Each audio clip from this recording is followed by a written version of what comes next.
आपने देखा कि अभी हुकूमत बने 4 महीने 5 महीने के करीब, इतने कम अरसे में आपने कल शहबाज शरीफ जो वज़ीर आज़म है उनका एक बयान आपकी नज़रों से गुजरा होगा, जिसमें उन्होंने कहा कि अगर दबाव दिया गया तो वो इस्तीफा देने को तैयार है। इतनी कम मुद्दत में ये बयान आ गया है कि अगर दबाव डाला गया तो इस्तीफा देने के लिए तैयार है। आपके ख्याल में क्या उनका इशारा जुडिशरी की तरफ था या एस्टैब्लिशमेंट की तरफ था?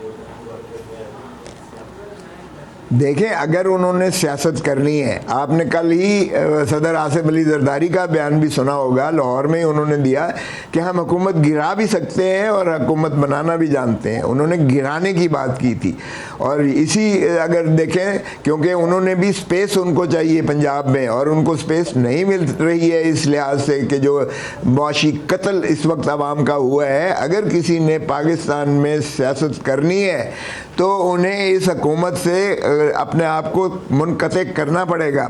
और ये सारा जो सारा मलबा जो दोनों फरीकैन डाल रहे हैं, चाहे वो पीपल्स पार्टी है और चाहे वो पाकिस्तान मुस्लिम लीग नवाज़ है, वो सारा इस्टेब्लिशमेंट पर डाल रहे हैं। जिस तरह राना सनाउल्लाह कह रहे हैं कि जी हमारा तो हाथ में नहीं है, हमें पता नहीं है, और आवाम को भी यही तासुर मिल रहा है। लेकिन अगर इन्होंने बदस्तूर साथ दिए रखा इस्टेब्लिशमेंट का और ये हुकूमत से चिमटे रहे, तो फिर जाहिर है कि अगर एक 50 कारवान की गाड़ी प्राइम मिनिस्टर की या इंटीरियर मिनिस्टर की या सदर की अवाम के मुंह पर धूल डालते हुए चलती चली जाती है, तो फिर उनको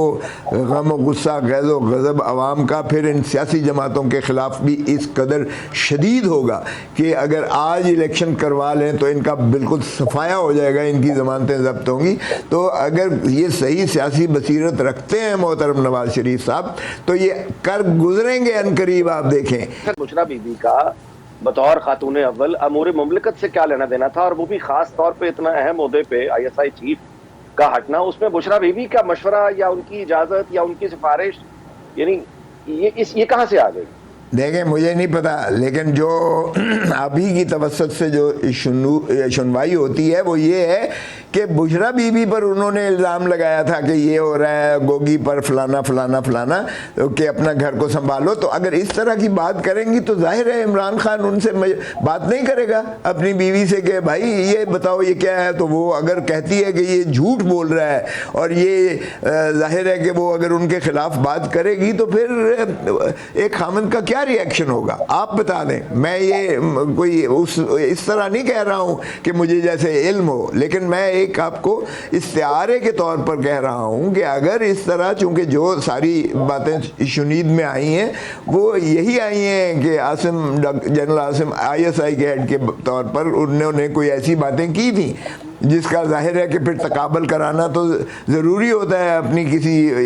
अजीज़ से हो, रिश्तेदार से हो, बीवी से हो, तो बंदा तकाबल तो कराता है। फिर अगर वो लग़्व और झूठ साबित होती हैं, जो कि झूठ थी, और आज वो जो है रिएक्शन उसका कर रहे हैं ना, आज एस्टैब्लिशमेंट कर रही है ना। अब आप देखें तोशा खाने का केस, तोशा खाने का पहले इन्होंने कर दी जी जेवर है ये बीबी बुशरा के, वो कर दिया। एक पहले कर दिया इलेक्शन कमीशन ने कि जी वो 3 साल जिसमें सज़ा की, तोशा खाना के इंदराज इन्होंने फॉर्म्स में नहीं किया है। दूसरा कर दिया, बीबी को सज़ा कर दी जेवरात पे,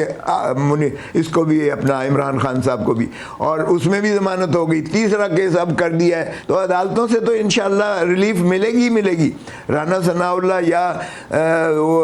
ये ख्वाजा आसिफ जो मर्जी कहते रहे, कोई री राइटिंग द कॉन्स्टिट्यूशन कहे, शर्म इनको खुद नहीं आती है कि ये इस ढिठाई से, बेहयाई से, जिस तरीके से ये कौम को बेवकूफ़ समझ के 11-11 महीने के बाद दोबारा केसेस, बार केसेस, जिस तरह सनम के ऊपर दोबारा कर दिया है, अदालतें उनको मुखलिसी देती हैं, अदालतें ज़मानतें देती हैं, अदालतें उस केस को ख़त्म करती हैं, क्वाश करती हैं, और फिर ये नया केस लेकर और उनको जो है गिरफ़्तार कर लेती हैं और रिहाई नहीं होने देती। तो क्या समझते हैं, अवाम के गैज़ व गज़ब से